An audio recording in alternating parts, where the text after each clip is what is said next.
Life's good when you're a ninja block.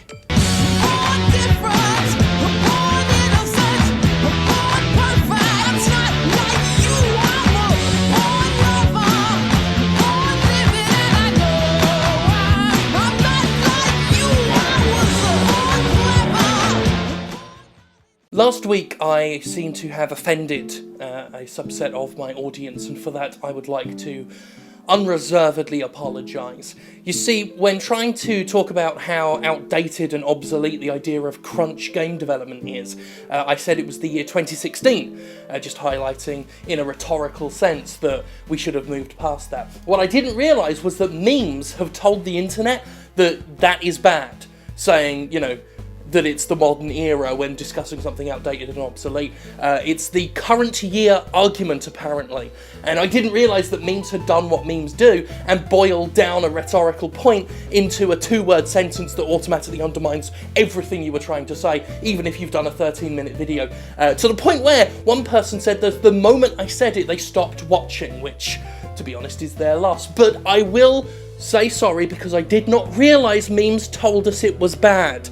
And also something liberals. So I will not do it from now on. I will be more aware of what memes have told us are bad, and I will no longer ruin my entire 13-minute video with one sentence. So let's move on. I mean, for God's sake, it's the year 2016. So it turns out Star Fox Zero is a trash game for dumpster people coming out to middling reviews, which, by Nintendo critical acclaim standards, basically makes it the worst thing that's ever happened to mortals and gods alike. Having played the game myself, I think the critics so far have been pretty fucking lenient with it, because it's about as uncomfortable and awkward to play as a PlayStation Move tech demo release. Remember those things? Fucking Deadman's Quest. Anyway, lying at the heart of the toilet fire that is Star Fox Zero is its utterly woeful controls. See, the game itself seems to be okay, not great by any stretch and simplistic as fuck, but at least tolerable, and at least enough to throw Star Fox fans some sort of bone. However, Nintendo just had to be Nintendo and couldn't stand to produce an actual Star Fox game for the Wii U. Instead, they needed to push the gamepad's features, which seems weird considering how clear it is Nintendo's done trying to pimp that particular system anymore. The game essentially forces its players to use both the TV and gamepad screens in tandem, as neither screen can actually be used to play efficiently.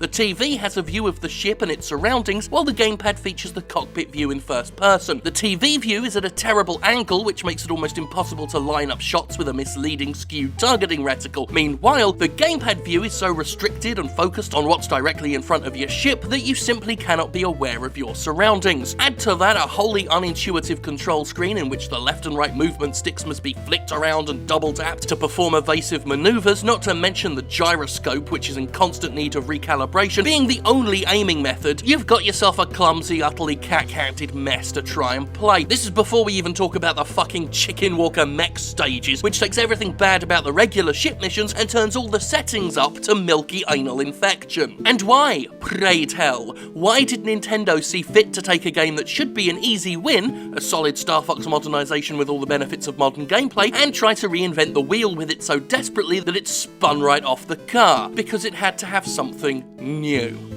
It's no secret that the very reason we've not seen a new Star Fox for consoles in forever is because Nintendo designer Shigeru Miyamoto just couldn't stand to make the game people wanted. There was never a Star Fox for the Wii because Miyamoto's team couldn't come up with enough new ideas for it, and he was loath to release a game that simply did what fans expected. Indeed, it would appear that for Nintendo the idea of doing something new is virtue enough. It doesn't matter if people like the new thing, or even if the new thing is particularly good. Miyamoto wanted new, he got new, and now the developers are defending the terrible result based entirely on that newness. We were very aware that we were doing something new and something that would take time for people to get used to while they played, said co-director and Platinum rep Yusuke Hashimoto. That was something that did concern us, but we felt strongly enough to ask people to get used to it. Though Hashimoto is from Platinum Games, which co-developed Zero, he does an impressive job of channeling Nintendo's trademark patronising deflection when criticised. It's not the game's fault that it employs a horrendously half-baked and pointlessly retooled control scheme. It's the player's fault for not getting used to it. Never mind the fact that maybe, just maybe, some things are standardized for a reason, because they fucking work. And this is what gets me about Nintendo sometimes. Look, I like its willingness to do new things, but when you sacrifice playability for innovation simply for innovation's own sake, you're doing it horribly wrong. The question should always be, Is this more efficient and user-friendly than just pushing a button? If the answer is no, then don't fucking do it! This is something a lot of devs lost sight of when motion controls were at their height of faddiness, shoehorned into everything, making us take longer to do things that used to be a button press away. Waggle the Wii remote to hit something, spin the DualShock 3 around your hands to turn a valve, spend half an hour jostling your arm back and forth to shoot one guy on Kinect, instead of just pressing a damn trigger like a normal game. It's a classic mistake that Star Fox Zero's now repeating. Miyamoto may not have wanted just another Star Fox game, as if the market was fucking saturated with them or something, but there's no denying that that would have made for a better bloody game. A game where you can aim with the stick and move around properly without flailing your arms and performing stupid flicks would have been better. Nintendo sacrificed the player's enjoyment and overall quality of the game just to be innovative. Innovative for a game that was nowhere near stale enough to need it, for an audience that never asked for it, and in a way that added frustration and extra roadblocks to the player. Done right, motion control and touchscreen controls can add functionality to a game. The best use of the PS Vita's touchscreen I ever saw was a little icon in the corner of the screen for grenades.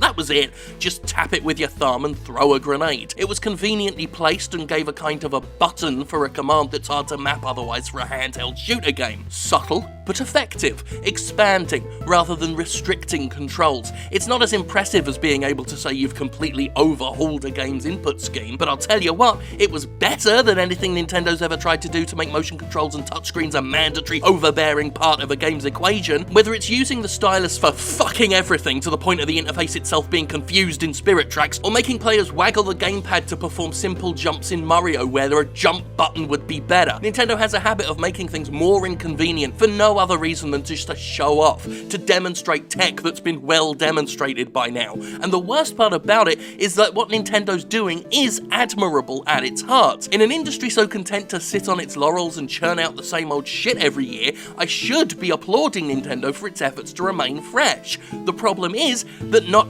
every game needs a revolution, especially if they're a game like Star Fox that hasn't spawned yearly sequels and has nowhere near tapped out the amount that could be done with its traditional gameplay. Innovation, when required, is fantastic. I welcome it. I often think the industry needs it more, but doing it for no reason other than to do it, doing it in a way that makes games less enjoyable to interact with, doing it without any sort of restraint, is simply a bad way to make games. It's a bad way to make consoles too, considering the Wii U has performed pretty underwhelmingly, to the point where Nintendo can't wait to ditch it and sell something else. Emboldened by the success of the Wii, Nintendo felt it could just make another innovative console and it'd do well, but they leaned so hard on promoting that innovation, and it was the more traditional, more easy to understand, more user-friendly PlayStation 4 that got all the attention this generation. Because while there's merit in staving off staleness in games, in coming up with new ideas, there's just as much merit in knowing what works and why something has become ubiquitous in the industry. Because a controller works. Buttons work. They're more responsive and faster than motion controls and voice commands, and until they're not, until something's invented that's actually better than buttons, that's faster and works more efficiently, you'll never benefit from removing or limiting their use in favour of something else. Shinier and newer does not automatically mean better. Buttons may be boring, and that may break Miyamoto's heart, but they're practical, they're proven, and they're just plain superior to your fucking gyroscopes. Never say something just to speak. Have something to say before you open your mouth. That's a lesson we get taught as kids, that simply mouthing off is pointless unless you think about the point and the value in what you have to say. It's not a lesson a lot of us learn, but you know. This lesson can be applied to game design. Star Fox Zero has nothing to add to the industry with its overhauled controls, instead actively taking away from what could have been a great experience. It does the game equivalent of opening its mouth and having nothing to say, which makes it no better than 50% of these videos. You may have noticed this week's video had footage from Metal Gear Solid 5, Grand Theft Auto 5 and Beyond Two Souls in it. Now there's a reason for that. The reason is Nintendo, because I'm talking about a Nintendo game this week, I've used Nintendo game footage, and that means Nintendo will attempt to monetize this video, even though the point of the Jimquisition is to be ad-free, thanks to your lovely help on Patreon. So what I've decided to do is go through other Jimquisitions and see what was copyright claimed on those videos. And it was footage from Metal Gear Solid 5, Beyond Two Souls, and Grand Theft Auto 5 and a whole bunch of other stuff. So I figured every time I talk about Nintendo, I'm going to throw in other stuff that gets flagged by Content ID and just watch the corporations battle it out. You've got to divvy up those spoils somehow. In my experience, I've realised it stops one company from monetizing it. If you know, because where's the money going to go to? Is it going to be Nintendo or the company that owns the rights to Erasure's Chains of Love? Because that's another thing we're going to do every single time we talk about Nintendo.